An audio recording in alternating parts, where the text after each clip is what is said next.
Muito bem, estamos iniciando o nosso Economia e Desenvolvimento desta semana.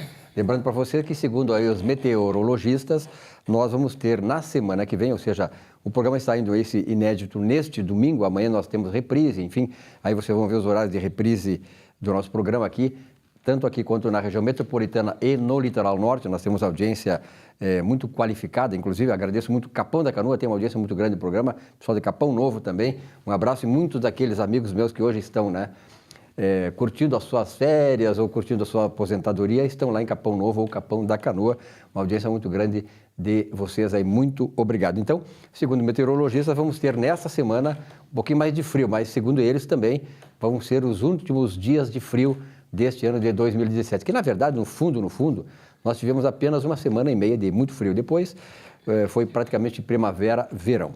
Bom, nós temos hoje como convidada a doutora Patrícia Trunfo, advogada da União, professora universitária. E a Patrícia, assim como advogada e como uma mulher interessada nas coisas atuais, ela é muito preocupada com as questões nacionais. E como nós também, nós estamos muito preocupadas com o destino do Brasil. E uma das coisas, doutora Patrícia, que me fez trazer a senhora aqui no programa, e muito obrigado pela sua presença aqui, e tenho certeza que serão muitas vezes, a partir de agora, diz respeito a essa, até eu fiz um comentário sobre isso, a questão do Estado Nacional. Nós estamos numa situação em que tem muitas corporações, muitas pessoas, muitas instituições, muitos grupos, que se aproveitam do Estado, estão, digamos assim, roubando o Estado, extorquindo o Estado para beneficiar um pequeno grupo, em detrimento da população que realmente o Estado deveria atender nas suas demandas básicas, como saúde, educação, segurança, enfim. E a senhora está muito preocupada, eu vi um artigo da senhora no Jornal Zero Hora, e por isso que esse é o objetivo da coisa. Como é que a senhora está vendo todo esse emaranhado de coisas, o Estado tentando se reformar e essa situação toda de algumas corporações, inclusive se aproveitando do Estado para benefício próprio, contra as demandas e colidindo com aquelas necessidades da população em geral? Bom, em primeiro lugar, muito obrigada, jornalista Silvio Lopes. É um prazer estar aqui, Fico muito honrada pelo convite. Realmente, nós estamos passando por uma problemática muito grande em termos de Brasil. O meu artigo, em relação ao qual eu fui convidada... Foi dia 11 de agosto, no Zero Hora. No Dia do Advogado. Dia do Advogado, No Dia do Advogado. Que legal. Na verdade, este artigo eu considerei um presente, Foi um marco na tua vida, Não, um presente não só para os leitores, mas um presente para os colegas, que estão aí atuando nessas demandas, com tanto afinco. Mas eu acredito que o maior problema do país atualmente é a crise de moralidade. Com certeza. É a crise de moralidade, E não acredito o governo atual, a gestão atual está tentando de todas as formas, encontrar soluções para apagar incêndios que foram criados, já há um bom tempo, etc., por vários problemas, inclusive decorrentes da corrupção. Mas é verdade que há corporações de determinadas carreiras que não querem fazer parte da sociedade para o sacrifício. Isso é verdade. Tem que ser de todos, Que tem que ser de todos, é verdade. Mas, por outro lado, nós vemos também que não há outra forma de recuperar o Brasil que não seja através da educação, que se perdeu, A nossa população, hoje em dia, de uma forma geral, e aí se fala muito do Congresso, muito dos políticos, mas o Congresso Nacional, os políticos fazem parte da população. E a população, de uma certa forma, a partir principalmente da Constituição de 88 e a abertura e a reivindicação de muitos direitos legítimos, mas também alguns que se tornaram na forma de pleitear abusivos e se tornaram privilégios, muitas concessões até em troca de votos. É verdade. Não, e aqui não estou falando de servidor público, estou falando em geral. Concessões que em troca de votos. O que aconteceu, Se houve um desvio e a população se tornou, começou a assimilar que o Estado como um ente do qual ela não faz parte, para obter vantagens. É extorquir o Estado. Extorquir o Estado. Então, nós temos hoje em dia uma certa mentalidade coletiva de parasitismo do Estado, né? E, junto com aquilo que se fala no jargão popular aí, uma noção, uma indústria do coitadismo, né? E do parasitismo. O Estado, eu vou extorquir do Estado, quando as pessoas não se dão conta de que, na verdade, são elas mesmas que estão pagando, né? E elas estão prejudicando elas próprias, né? E é os filhos, é a própria geração Exatamente, né? Então, foi nesse sentido, para tratar de moralidade, de educação, que eu trouxe esse exemplo, que, claro, como advogada da União, e aqui faço a ressalva, eu sou, eventualmente, articulista da Zero Hora. Então, eu escrevo sobre vários assuntos e volta e meia há artigo meu publicado no jornal, tanto na Zero como no Correio do Povo também, né? Sou professora universitária, faço parte da academia, sou professora de processo civil e sou advogada da União. Quando escrevi esse artigo, escrevi nessa condição e não representando a AGU. Então, não estou aqui falando... Como advogada e professora universitária. Exatamente. Não estou aqui falando pela instituição ou pela AGU, até porque daí teriam outros trâmites, né, institucionais e os advogados da União têm toda uma regulamentação para falar sobre demandas específicas, etc., que não é o caso. Então, aqui se trata da minha opinião pessoal, embora seja partilhada por praticamente a unanimidade dos colegas. É verdade. Aliás, a senhora colocou uma coisa que eu acho interessante. O pessoal que acompanha o programa, aqui no dia 1º de agosto, nós lançamos o livro, vocês sabem, 500 anos da Reforma Protestante, né? E o título do livro é A Ética Protestante Muda o Caráter Conformista do Brasileiro. E sai um artigo no Correio do Povo, exatamente sobre esse lançamento, dando um resumo da obra. Doutora, a senhora não imagina quantas pessoas remeteram correspondência para o Correio do Povo dizendo que eu estava ofendendo a população brasileira, de chamá-la de parasitária. Quer dizer, a sociedade é parasitária. É a sociedade parasitária em vários níveis, inclusive os próprios políticos são parasitários porque querem sugar da sociedade em benefício próprio. E nós, esse é o exemplo que a doutora trouxe aqui, é emblemático.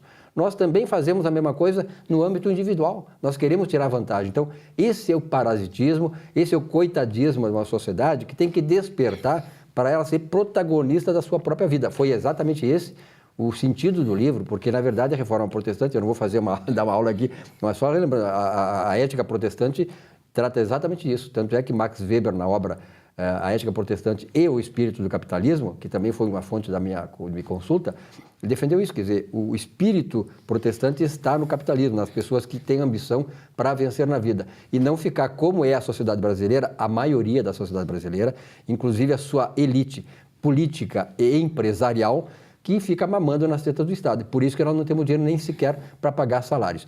Mas a senhora tocou num ponto ali que depois eu me lembrei, que é o seguinte, o INSS. Eu conheço muitos casos do INSS que tem pessoas que estão lá com auxílio-doença há muitos anos, não estão doentes, tem pessoas que são atletas. Isso é fraude.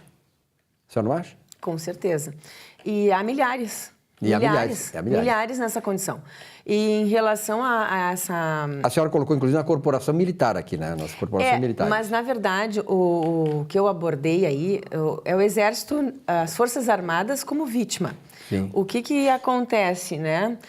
Nós temos jovens, que foi o objeto do artigo, que são egressos do serviço militar obrigatório. Então, o que ocorre exatamente como eu coloquei no artigo. Esses jovens, não todos, e aí há que se fazer a ressalva, há muitas pessoas que realmente, por um infortúnio, por um acidente sofrido, etc., se tornaram inválidas e, embora sejam jovens, têm o direito, teriam a reforma, porque são inválidas. Não é questão da idade, é questão da doença. É questão da invalidez para parar em pé sozinho, para ser útil à sociedade, para si, né, para desenvolver seus desejos, suas ambições na esfera civil. As pessoas que ficaram inválidas, obviamente que não fazem parte desse, né? Tem que ter a ressalva e tem todo o direito de usufruir da proteção do Estado. Mas o que está acontecendo nos últimos anos com uma maior frequência do que ocorria há 20, 30 anos atrás, pela crise moral e cívica Exatamente. atual? Que contamina todos. Que contamina todos. Isso é mais um exemplo que se soma a esse que o senhor acabou de mencionar sobre os auxílios indevidos.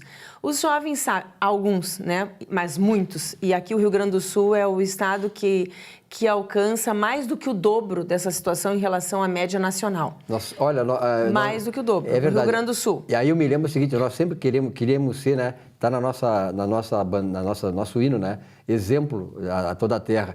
E nós estamos sendo um mau exemplo para todo o Brasil. Mais do que o dobro da média nacional. Então, esses jovens saem do serviço militar obrigatório e não se... com a crise que está o país, isso se aflora, porque eles saem e veem que realmente não é fácil conseguir um emprego aí fora, ou realmente não é para ninguém é fácil. E aí buscam... Nós temos que pagar o preço, temos que trabalhar, estudar, isso não é fácil para ninguém. Então, eles se deparam com essa realidade, acredito eu, né? E aí querem voltar, contradizendo as perícias médico-militares, contradizendo todas as sindicâncias e procedimentos administrativos que foram feitos para licenciá-los.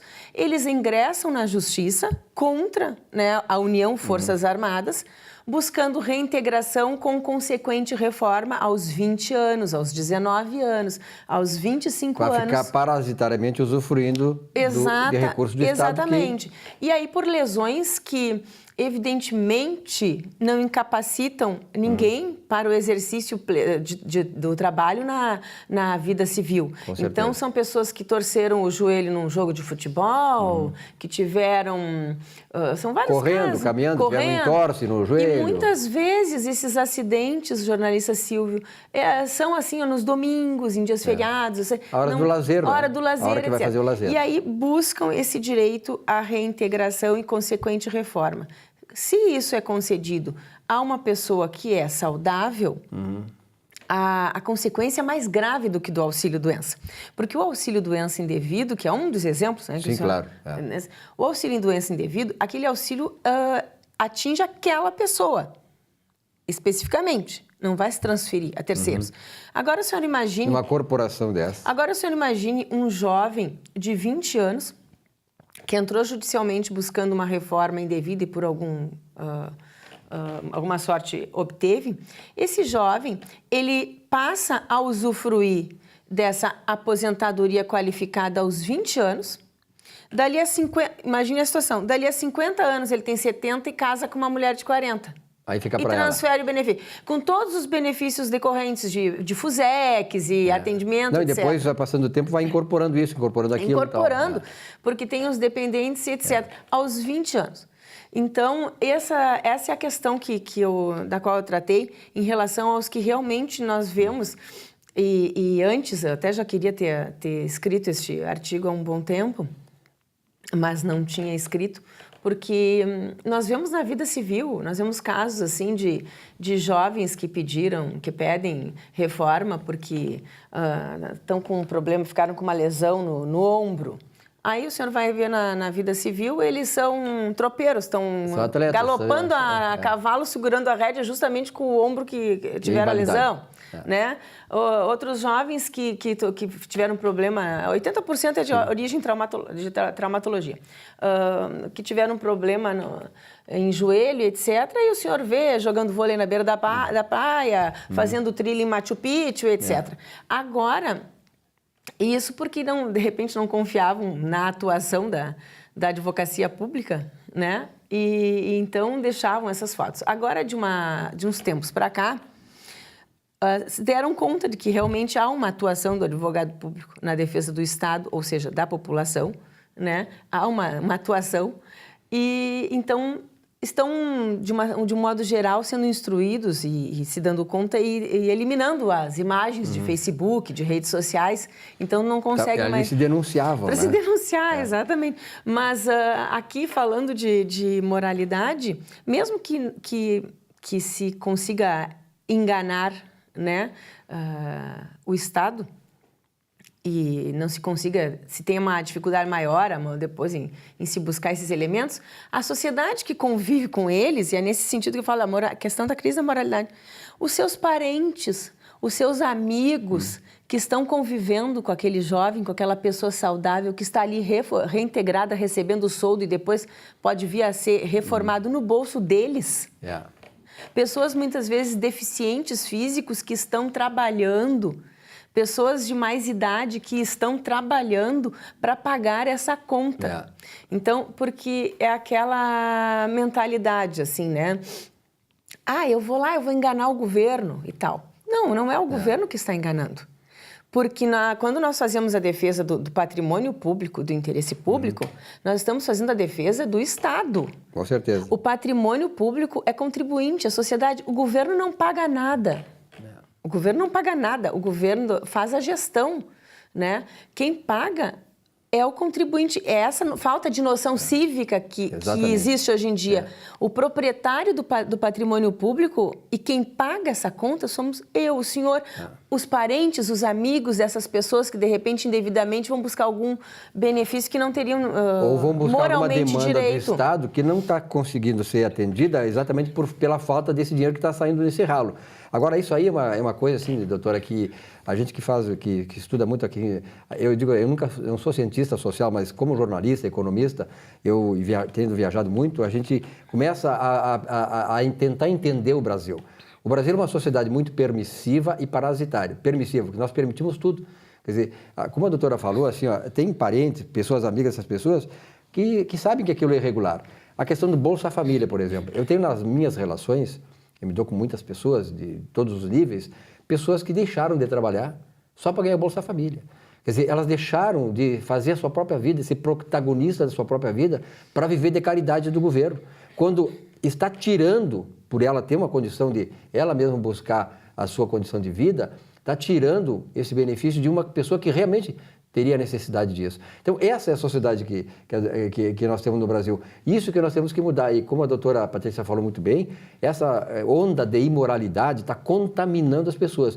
E o mais grave é que nós temos uma classe política que poderia dar o exemplo, ela dá o exemplo exatamente o contrário.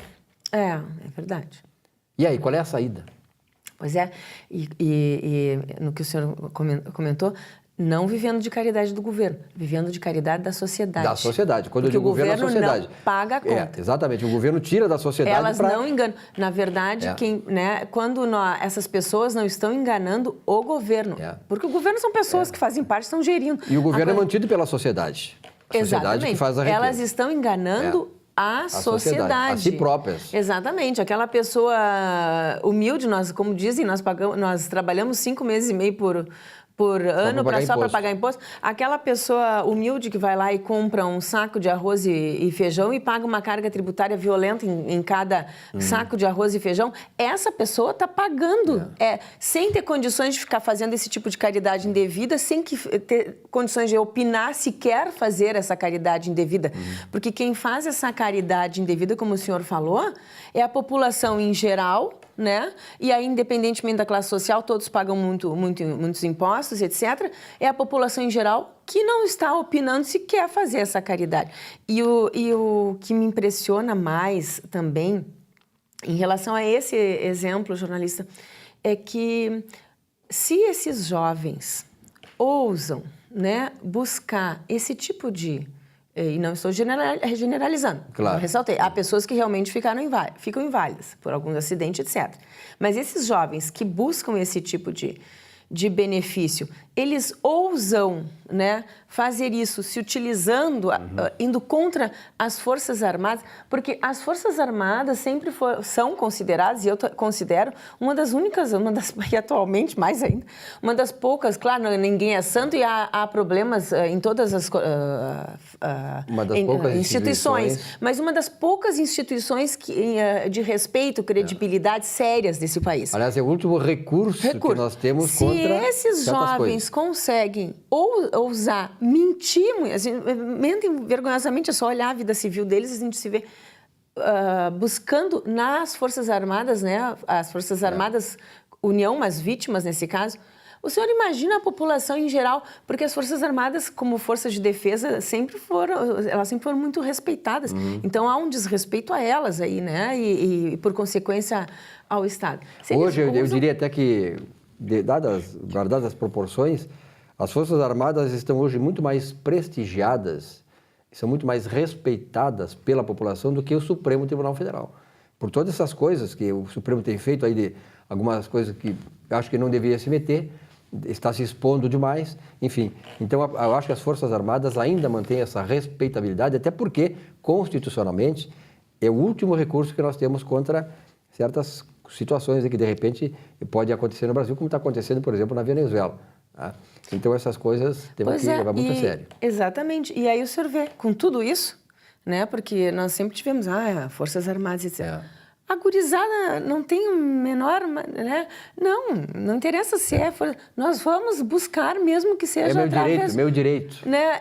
E acontece isso.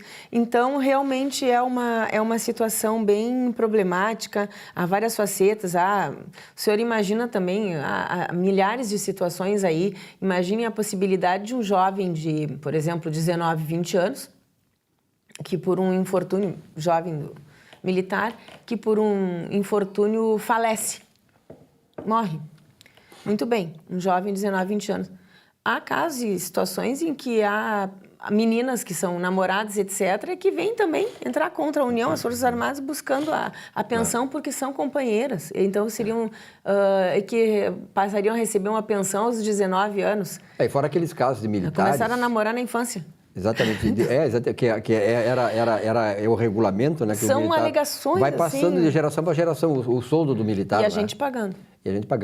Então, doutora, foi muito bom, teria muito mais coisa para falar, mas eu tenho a certeza, a senhora a partir de agora vai estar conosco muitas vezes, e essas questões eu acho sempre bom trazer no programa, porque nós precisamos esclarecer as pessoas. Por exemplo, a doutora falou nos jovens, por exemplo, há um dado que existe aí hoje, atual, que 30% dos jovens brasileiros entre 18 e 24 anos estão desempregados e fora da escola. 30% dos jovens entre 18 e 24 anos. É a geração do futuro. E aí, o que nós vamos fazer? E eu sempre lembro naquela frase do Roosevelt, que dizia assim, que se nós não conseguimos preparar a sociedade para os nossos jovens atual, nós temos que preparar os nossos jovens hoje para a sociedade do futuro. E que preparo nós estamos dando para os nossos jovens? Essa é a grande questão. O Brasil precisa fazer uma introspecção séria, profunda, sobre aquilo que nós queremos para a nossa população, para a nossa família, para os nossos netos, para a geração futura. E o que nós estamos entregando aí, pelo amor de Deus. Doutora, para finalizar assim, o seu recado final, e tenho certeza que a senhora virá muito mais vezes aqui, eu acho importante trazer a doutora Patrícia pela visão que ela tem, e até porque eu acho que é uma obrigação nossa trazer esse tipo de profissionais aqui para mostrar, né, que o caminho a seguir é esse. Bom, finalizando, então, lhe agradecendo mais uma vez, mas na linha do que o senhor acabou de comentar, a crise é moral e passa pela educação. Então, aquela questão que nós tínhamos de antigamente, educação moral e cívica, que se afastou porque não é politicamente correta. Ideologicamente. E se vincula à época da ditadura militar, etc. Na verdade, é muito necessária a retomada para que a garotada na família ou na escola tenham a noção de que o Estado somos nós e que nós temos do dever de contribuir para que esse Estado melhore, né? E não aquela situação de sugar do Estado, porque estamos sugando de nós mesmos, né? Então, acho que tem que haver uma retomada educacional. Eu acredito, como se fosse governante, os ministérios e as secretarias mais importantes para que haja realmente alguma chance desse país dar certo, senão a saída realmente é o aeroporto. É verdade. Né? Mas só os ministérios e as secretarias mais importantes são as da educação. Com certeza. Tem que haver uma reforma educacional. E não essas reformas superficiais que ficam muito fazendo... ideológicas também, né?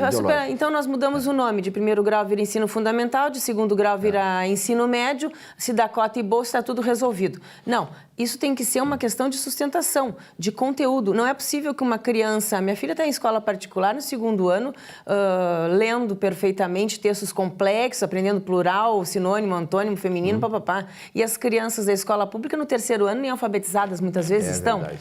Como é que essas crianças da escola pública, com essa inclusão que se aparente, como é que essa criança da escola pública vai ter condições amanhã ou depois no mercado de trabalho de ter um mínimo de condição de competir no mercado de trabalho, de se desenvolver frente a essas outras crianças que vêm com esse preparo? E aí que se agrava a injustiça social. Se agrava a injustiça social. Então, a reforma, eu fui professora do Estado na época do governo Colares, no segundo ano do ensino fundamental.